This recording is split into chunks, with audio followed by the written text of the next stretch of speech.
बेंस्ट्रोपिन और ट्राईहाक्सीपेनिडाइल, वो M3 receptor antagonist है, लेकिन वो ब्लड ब्रेन बैरियर को क्रॉस कर देते हैं, कर सकते हैं। पार्किंसन डिजीज में डोपामिन और एसिटाइलकोलिन में इम्बैलेंस हो जाती है, एसिटाइलकोलिन ज्यादा होते हैं और डोपामिन कम, तो उस कंडीशन में हम M3 एगोनिस्ट देंगे, मस्कुरेनिक एगोनिस्ट देंगे। तो वो जो एगोनिस्ट है वो क्या है? बेंस्ट्रोपिन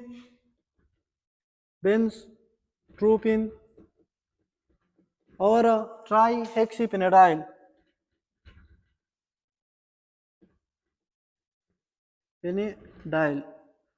तो ये दोनों हम दे सकते हैं किस कंडीशन में?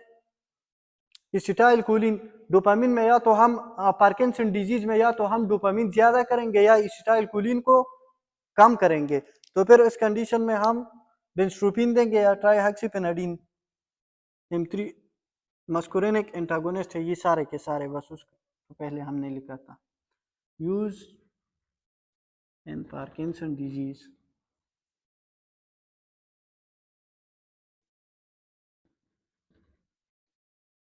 पार्किंसन डिजीज में एसिटाइलकोलिन ज्यादा हो जाता है।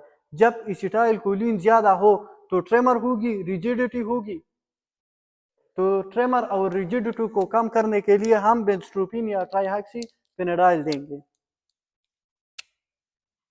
To decrease tremor and rigidity. Tremor और रिजिडिटी को कम करने के लिए बेंस्ट्रोपिन देंगे।